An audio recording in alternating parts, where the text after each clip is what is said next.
क्या जबरन वसूली 5,953 रुपए होती है? वो मजदूरों का वेतन है जो वो मांग रहे थे, जो उनका राइट है। अपने वेतन का मांग करना मजदूरों के द्वारा उसको जबरन वसूली बनाया जा रहा है और प्रोटेस्ट करने को 307 के अंडर उसके ऊपर FIR किया गया है। डंडों से, लाठियों से और जूतों से पीटा गया है उसको। उसके पैर से लगातार ब्लीडिंग हो रही है।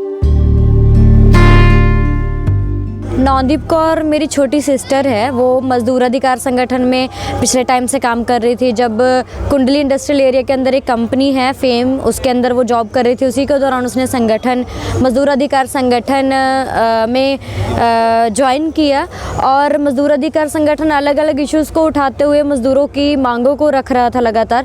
और वो जब पिछले टाइम में जब नवंबर में ये किसान आंदोलन शुरू हुआ, जब ये यहाँ पे बॉर्डर पे किसान पहुँचे तो उसका हिस्सा रहा। उसी के दौरान उन्होंने 1500 से 2000 मज़दूरों को लेके मार्च किया किसान आंदोलन के लिए, जो समर्थन में थे किसान आंदोलन के। जो 3 कानून आए उनका बोलना था कि जो ये एसेंशियल कमोडिटी एक्ट है वो सिर्फ किसानों को प्रभावित नहीं करेगा, वो मज़दूरों को भी प्रभावित करेगा। जब ये आंदोलन शुरू हुआ तब मज़दूरों के अंदर भी एक हौसला हुआ कि हम लोग भी अपनी वेजेस के लिए लड़ सकते हैं। इस एरिया के अंदर बहुत सारी कंपनीज़ है जहाँ पे बहुत आम रवैया है मज़दूरों के प्रति के जो उनकी वेजेस है उनसे काम करवा लिया जाता है लेकिन उनको वेजेस नहीं दी जाती। यहाँ पे लेबर लॉ लागू नहीं होते हैं, तो उन्हीं के लिए वो लोग इकट्ठा हुए जो इस आंदोलन से हौसला मिला उनको, क्योंकि लगातार यहाँ पे कुंडली इंडस्ट्रियल एसोसिएशन बनी हुई है जिसके डर से लोग आंदोलन नहीं करते हैं। लोग अपना यूनियन नहीं बना सकते हैं। इसीलिए 28 दिसंबर को जब एक बार मज़दूर इकट्ठा होते हैं जिनका बहुत सारा वेजेस 2 महीने का, किसी का 1 महीने का वेजेस कंपनी के अंदर फंसा हुआ है, उनको पैसे नहीं मिल रहे, तो उसके लिए लोग इकट्ठा होते हैं। वहाँ पे कुंडली इंडस्ट्रियल एसोसिएशन की एक क्विक रिस्पांस टीम है जो उन्हीं के शब्दों में जो क्विक रिस्पांस टीम बनाई है वो बोल रहे हैं कि हम लोगों ने इसीलिए बनाई ताकि कोई उग्र प्रदर्शन ना हो। मतलब हमारे देश के अंदर प्रदर्शन के लिए या लॉ एंड ऑर्डर की स्थिति को मेंटेन करने के लिए जब पुलिस है तो क्विक रिस्पांस टीम को किसने इजाज़त दी कि आप मज़दूरों पे गोली चला सकते हैं। 28 दिसंबर की ये घटना है कि मज़दूर इकट्ठा हुए, उन पे गोली चलाई गई, उनको वहाँ पे डिस्पर्स होने के लिए बोला गया। जो मज़दूर अधिकार संगठन जिसमें नौदीप भी काम कर रही थी, तो वो लोग थाने में गए कि आप इस पर FIR करो कि जिन्होंने गोली चलाया है और मज़दूरों के ऊपर लगातार वायलेंस कर रहे हैं वो, कि वो इकट्ठा भी नहीं हो सकते अपनी राइट्स को लेके। तो थाने के अंदर FIR दर्ज नहीं की गई और SP को भी मेल की गई जिसका आज तक कोई रिप्लाई नहीं आया, लेकिन मज़दूरों के ऊपर FIR किया गया। उसके बाद 12 जनवरी को भी वो लोग अपनी वेजेस के लिए इकट्ठा होते हैं। इसके दौरान ये मतलब जो मज़दूरों के संघर्ष के कारण ही 300 मज़दूरों को लगभग 5 लाख रुपए उनकी वेजेस जो है कंपनी मालिकों को देना पड़ा। लेकिन बहुत सारी कंपनी मालिक हैं जो मज़दूरों की तनख्वाह नहीं दे रहे हैं, तो उसके लिए 12 जनवरी को फिर से वो लोग इकट्ठा हुए, जिसके दौरान गुंडे और पुलिस आती है और अटैक करती है। पुलिस है जो बोल रहे होते हैं, जो स्पीकर होते हैं, जहाँ यहाँ अपनी बात उठा रहे होते हैं, नारेबाजी कर रहे होते हैं, उनके ऊपर अटैक करती है। महिलाओं के ऊपर अटैक करती है। कोई महिला कर्मचारी वहाँ पे नहीं थी जब पुलिस आई। 6 लोग पुलिसकर्मी थे, उनके हाथ में डंडा होता है और एक गन होती है जो SHO के साथ वाला जो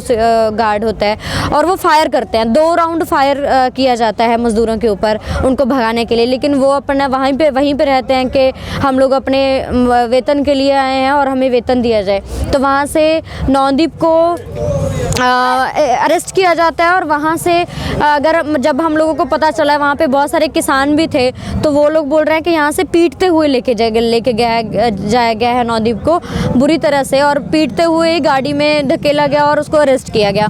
उसके बाद उसके ऊपर 307, 384 हथियार छीनने की कोशिश, मतलब उसमें 384 जबरन वसूली वाला है।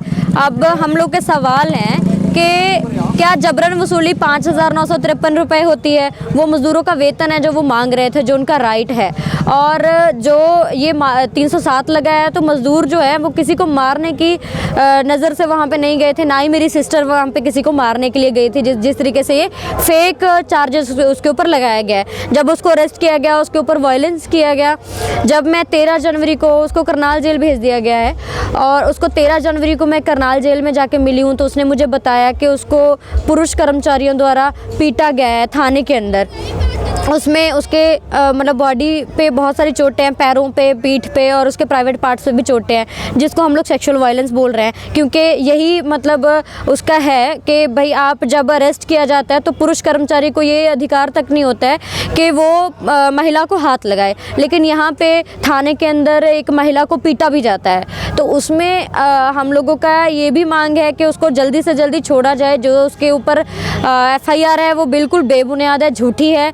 ये मनगढ़ंत कहानियाँ बनाई जा रही हैं सच के द्वारा कि एक जो लड़की है पंजाब से, वो अपने साथ 40-50 लड़कों को रखती है और जबरन वसूली करती है। मतलब अपने वेतन का मांग करना मजदूरों के द्वारा, उसको जबरन वसूली बनाया जा रहा है और प्रोटेस्ट करने को 307 के अंडर उसके ऊपर FIR किया गया है। और हम लोग चाहते हैं कि उसके जो कर्मचारी हैं उनके ऊपर भी FIR हो, और जिन्होंने गुंडे जो गोली चला रहे हैं मजदूरों के ऊपर, जो कंपनी मालिकों के गुंडे हैं, उनके ऊपर FIR हो, ना कि जो लोग अपने अधिकारों की बात करते हैं उन पे।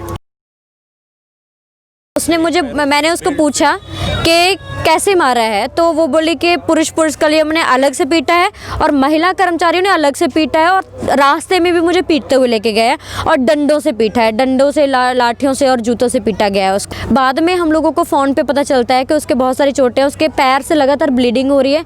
वो हमें फ़ोन से ये जानकारी मिली है। जो बुटाना केस में अंदर हैं, बुटाना रेप केस में, उसके अंदर भी पुलिस कस्टोडियल वो रेप है, गैंग रेप है। वही लड़कियों ने हमें ये बोला कि आप वहाँ से मेडिसिन पहुँचाओ जल्दी से जल्दी। तो हम लोग जल्दी वहाँ पे मेडिसिन भी लेके गए, लेकिन मेडिसिन भी उस तक नहीं पहुँची है।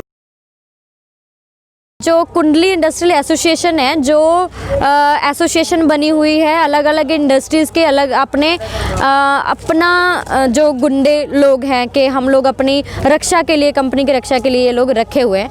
तो उनका ही ये मानना है कि हम लोग क्विक रिस्पांस टीम है जो तुरंत कार्रवाई करने के लिए हम लोग बनाते हैं। क्विक रिस्पांस टीम इसीलिए बनाई गई, उनका ये कुंडली इंडस्ट्रियल एसोसिएशन के प्रेसिडेंट का कहना है कि क्विक रिस्पांस टीम हम लोग इसीलिए बनाई है क्योंकि कोई उग्र प्रदर्शन ना हो। हिंदू जागृति मंच ये संगठन जो इंडस्ट्रियल एरिया के अंदर 3 साल से काम कर रहा है, जिसमें मेरी सिस्टर काम कर रही है। तो उसमें जब पहले भी लॉकडाउन के अंदर भी जब ये अपने वेतन की मांग मतलब इसमें कुछ सामग्री के लिए मांग कर रहे थे, जो मज़दूर बाहर से आते हैं, यहाँ पे उनको वेतन नहीं मिल रहा है, नौकरी नहीं है, फैक्ट्रीज़ बंद हैं, तो उसके चलते उन्होंने बहुत सारी मांगे की थी। उसमें अगर वो पर्चा बांटते हैं तो हिंदू जो इनका मंच है, तो उन्होंने जो मज़दूर अधिकार संगठन के एक साथी को किडनैप किया और उसके बाद उसको कुछ टाइम के बाद छोड़ा। ये मतलब वो लोग धमकी देते हैं कि आप लोग यहाँ पे संगठन नहीं बना सकते। और अभी इसी के जो ये वाला केस हुआ उसमें भी हिंदू जागृति मंच का ये बयान है कि ये मज़दूर नहीं है, ये उग्रवादी हैं, एक्सट्रीमिस्ट हैं। तो अभी यहाँ पे पुलिस कार्रवाई नहीं कर रही है। मतलब ये हमारे लिए सबसे चिंता का विषय है कि पुलिस की बजाय जो KIA जैसे जो गुंडों का संगठन है और हिंदू जागृति मंच है, वो कार्रवाई कर रही है और उनको खुली छूट दे रखी है। भारतीय किसान यूनियन उगराहा, कीर्ति किसान यूनियन है, या भारतीय किसान यूनियन क्रांतिकारी है, भारतीय किसान पंचायत है, ये लोग सब लोग इसके साथ हैं। क्योंकि अगर आंदोलन के अंदर मतलब मज़दूर किसान एकता का नारा लगता है, उसको इम्प्लीमेंट भी होना होगा, इसकी यूनिटी भी होनी होगी, और इसी यूनिटी के कारण ही ये अटैक है। तो उसको यूनाइटेड वे से ही उसको मतलब डिफीट किया जाना चाहिए उस हमले को। बाकी इस पे जो मेडिकल के लिए कोर्ट के अंदर डाल दिया गया था एप्लीकेशन, जिसके लिए कोर्ट ने ऑर्डर किया है कि जल्दी से जल्दी उसका मेडिकल हो, और उसके लिए कल मंडे को ही मेडिकल होगा और उसी दिन सुनवाई भी होगी।